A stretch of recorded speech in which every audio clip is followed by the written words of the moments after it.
It is just past 10 GMT, that's 12 noon in Libya, where people are still coming to terms with the fallout of last week's devastating floods. Thousands have been killed in and around Derna. The once bustling eastern port city now lies in ruins. And while the death toll is still being tallied, crews are searching for more bodies. The devastation in Derna was made worse by years of neglect and weak structures, and Libya's long-running conflict has complicated the humanitarian response. Aid groups are warning about leftover landmines that may have been moved by the floodwaters. While foreign assistance has been sent to Benghazi, it's been slow to reach the most affected areas. Al Jazeera's Rasul Sardar reports from Tripoli.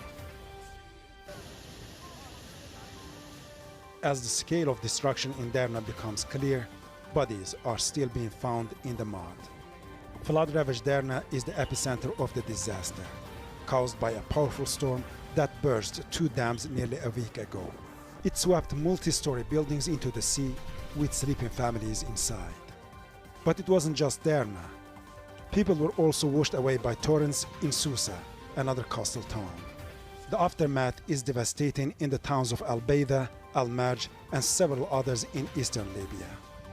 The floods have killed thousands of people and displaced more than 30,000.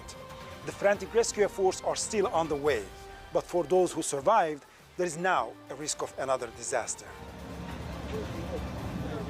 Local officials say decomposing bodies pose a health risk and can lead to waterborne diseases. They are now working on a complete or partial evacuation of the city of Derna. Libya has had 2 rival governments since its revolution, one in Tripoli in the east and the other in the west. Many people in disaster-hit areas accuse the authorities of negligence, believing the collapse of dams could have been avoided. An official from Tripoli has promised a comprehensive investigation. The investigation will involve local authorities and officials of successive governments for any negligence or omission. Carrying out due inspections and determining the cause of death of victims represents critical factors not only for restoring the rights of those victims, but also establishing the responsibility for any negligence or fault. Firm and harsh measures will be taken in this respect. Thousands of survivors are pinning their hopes on foreign aid in politically divided Libya. People here are desperate to get medicines, surgery supplies, food, shelter, and body bags for the burial of the deceased. And Libyans hope they will arrive before it's too late. Rasul Sardar, Al Jazeera, Tripoli.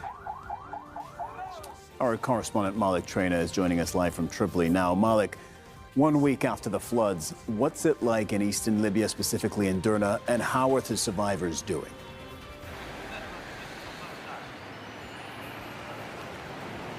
Well, I mean, people are extremely sad, but they're also very angry that the authorities aren't coming together as fast as they should to help these people. I mean, look, Libyans aren't capable in terms of the technical abilities to handle the recovery operation, but also the management. They don't have the management expertise.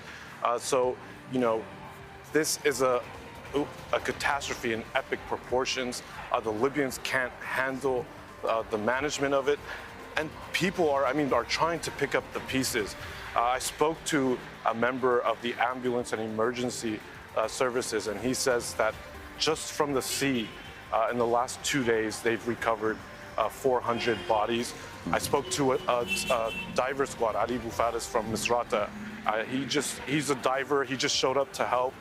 And he said, you know, they're seeing cars that were swept away into the sea filled with families. So, I mean, this is a really tough situation. People are angry and they want authorities to do a better job. Malik Traina reporting from Tripoli there. Thank you very much. Let me turn now to Maisa Al-Gerbawi, the country director for the United Nations World Food Program in Libya. You're joining us from Benghazi, that's in eastern Libya. How are your operations right now? Where do they stand? Thank you very much. We just arrived today at 1 o'clock in the morning, actually, from Derna, Al-Bayda, and Susa, a interagency visit. For the time being, we have managed to reach out 10,000 affected people across 5 locations.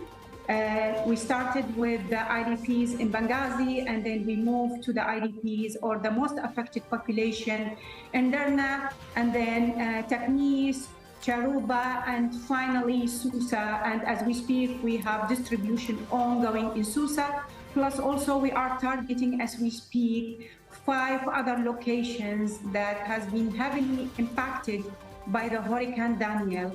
What are the needs right now? Honestly, everything. Food, shelter, water, everything that can reach the population. I know over the last few days, there's been a heavy focus and a heavy emphasis, and rightfully so, on clean drinking water. Are you in a position to help with that? What's being done on that front? Our sister agency actually is UNICEF, is taking the lead on that, and we are coordinating all of us together to ensure that the people will have a drinking water, potable drinking water. But yes, our sister agency UNICEF is in charge of this, and they are doing a great job at it. This is all happening, of course, in a country which has been paralyzed by the divisions between East and West and the rival authorities on these two sides of the country. How is that impacting your operations? For us as WFP, we have always dealt with the authorities in a very clear way. We work with everyone. Our aim is to deliver food to as many people and assistance as possible. And the authorities always support us, especially now in terms of reaching the most difficult areas. The authorities have been very helpful in opening the road so we can reach the most actually inaccessible villages and areas. Is the port of Derna now available for aid, to bring in aid? And if so, will you be using it?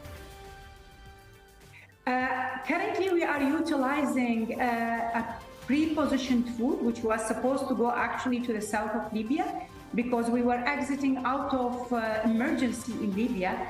So I'm utilizing whatever food I have on the ground. We are, as we speak, purchasing, and we have just been appealing to all the donors to provide us with an urgent $6.5 million to respond initially for 100,000 beneficiaries in the first 3 months. And the numbers might be on the rise due to the lack of information as we speak.